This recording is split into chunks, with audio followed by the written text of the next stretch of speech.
Hey folks, welcome back to the Evil Dungeon Master Universe podcast. I am your host, Evil Dungeon Master Vince. Hopefully you're having a great day today. It's Thursday. I'm doing this podcast later in the afternoon than normal.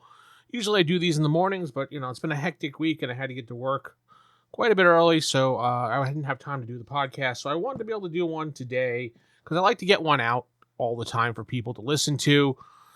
A good podcast daily is fun to listen to, especially when you look forward to hearing some things about Advanced Dungeons & Dragons. And that's what we're here about, Advanced Dungeons & Dragons, right, folks? Ask the DM at theevildm.com is my web email address. Theevildm.com is my website where you can sign up for the newsletter and all that other jazz. Those that have been supporting me and giving me great comments and feedback, I appreciate it, and I love to hear it. The DC Kickstarter is in full motion. Last I saw was over $200,000 have been poured into it, and all the stretch goals have been opened. I think another one's going to open at 300. I'm not quite sure. But if you're interested in that, go ahead on Kickstarter and look that up. And get your reproduction of the game if you don't have those box sets. I highly recommend it. I think it's a wonderful superhero game. One of my favorites superhero games of all times. I have every one of the box sets and practically all the modules and books. Anyway, on to Advanced Dungeons & Dragons, because that's all what you're here for today. There is something that we talked about a long time ago on Roll for Initiative, and that is the comic books for Advanced Dungeons & Dragons. I know I spoke about this a long time ago, like maybe 10 years ago or so. And Jason and I kind of went over the comic books and talked a little bit about it and just read some of the comics to you guys, not like blow by blow, but we just kind of talked about it, summarized it. Jason wasn't a big fan of the comic books. He thought they were cheesy. I thought they were really good, and I read them from time to time because I think they're good to get material out of. Also, another comic book to get a lot of really good material out for your game is Red Sonja, believe it or not. Better than Conan comics. The Red Sonja comics have a lot of really good, mysterious, magical quest things in there that people forget about because they think it was just Red Sonja, a chick with a bikini on. But it's actually a really good comic book. I suggest you pick them up. But this week, we're looking at the second one in the line of Dungeons & Dragons comics, so Advanced Dungeons & Dragons, that was out. And I know it came out in about 88, 89, so it was near the end of pretty much of 1E. Well, second edition was getting pretty much kicking off. But as most people did back then, a lot of people switched over to second edition. A lot of people continued to play first edition. A lot of people mixed them because they were pretty much the same thing overall. At least that's my opinion. Though 1E obviously is my baby and my superior game. So what we're looking at here in the back is they had a magical item called the Lockstone. And the Lockstone is a magical device that actually, let me just bring it up here. The Lockstone is a magical device which usually appears as a crystalline or metallic orb or egg. It is believed to be native to several of the outer planes. Lockstones are time devices set to release one or more spells in a particular condition if particular conditions are met. The Lockstone can have up to 2 preconditions and store up to 3 spells. After the spells are cast, the stone becomes dormant for at least a year, after which it will function if those conditions are met again. A Lockstone's programming can only be charged by a wizard at least 16th level. Imig Zu used the Lockstone to imprison the final element, Joga, in the realms. The preconditions of this particular Lockstone are the passage of 200 years. The Lockstone must be touched by a living individual. Once these requirements are met, the stone will restore any withered or lost limbs to the holder, restore the holder's original shape, or 3, free the stone's greater basilic guard. Lockstones are rare and are usually used to entrap extra-dimensional creatures and protect valuable treasures. Prior to this discovery of the Lockstone, on Stoner's Needle, there have been records of only 3 in the north. So the item that is in the back of these comics generally are write-ups from the comic book itself, something that they're exploring or trying to do.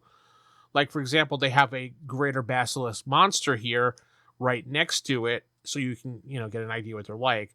In the previous comic book, they actually had the Staff of Withering, which they're referencing here to restore lost limbs, because the Staff of Withering can basically, wither body parts away, lose body parts, things like that. So it's kind of an interesting thing you can do with here. And there's a bunch of ways you can actually use this in your campaign. Two interesting ways I thought about how to use this, and I had to think about this for a minute because it basically is used to hold creatures and do certain things. But how about if the Lockstones were like used differently, like a temporal Lockstone? And when I say about that, the Lockstone is used to anchor like a certain moment in time. So when it's activated by some type of precondition, like the position of it, or maybe a certain word spoken at a certain time, it rewinds the area or the dungeon or whatever to a certain time period that the person programmed into it. It allows adventurers to go back in time, so to speak. Maybe they could retry a mission somehow, or maybe uncover some forgotten legends or lores about the area they're at. Maybe they could see when other adventurers went through this and try to help them get through this without dying. Some things like that. Okay. Also, you can use it as a memory vault. So the wizard who programs this has all this valuable information, and maybe the king imparted, he's the advisor or something, and he imparts all this information to him, and then the king somehow gets killed or captured, and the wizard's the only one that has these hidden secrets. Now, the wizard himself fears that he might succumb to some torture or something.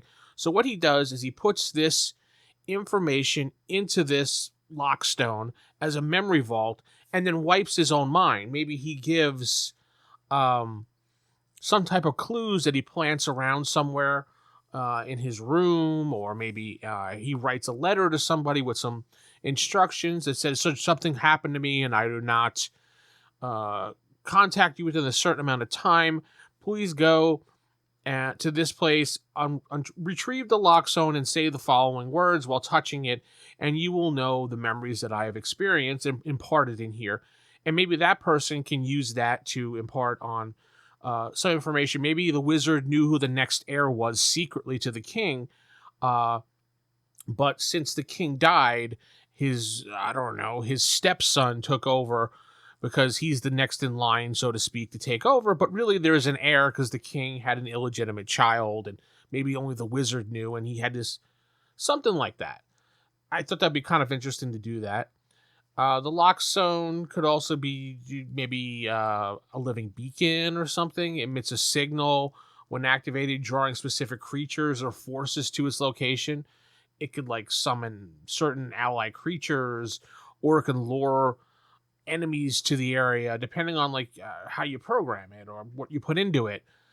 So maybe you might have to like sing a tune or use a blood ritual or something, and these creatures will come flying in. You could also become a planar gate as well. Maybe instead of imprisoning beings, the Lockstone acts as a key to a specific plane when activated by fulfilling its conditions, like a ritual or something like that in the name of an ancient being. It opens a temporary portal. This portal could be used for exploration or accidentally release unwanted entities into the world. So there's so many possibilities that you can do with this Lockstone just based on the description and a little bit of imagination by a really fun DM. And you can have a whole campaign here with your MacGuffin of this Lockstone. I think it's really cool. I mean, the Lockstone, I'm thinking here, the Lockstone could be a cursed relic, intentionally programmed with harmful conditions. If it's touched or activated with a certain ritual, it releases a curse upon the user. This could range from small hindrances to summoning an unstoppable foe that hunts the user down. I thought those would be kind of interesting things you can do. It's kind of a trick relic thing. There's so many things I'm thinking, going through my mind here, what I could do with this, but I want to know what you would do with it out there. Tell me what you think about this Lockstone and how you would use it in your campaign, because I'm interested in hearing. I love hearing comments, so if you could comment on Spotify, or you can comment on youtube.com/EvilDM where this video is, I would appreciate it. I want to hear your comments below. Don't forget, you can go to my website, theevildm.com. Ask the DM at theevildm.com is my email address where you can email me. And I will see you later, folks. Keep it original, keep it old school. Good night, God bless, and keep those AD&D fires lit. Good night.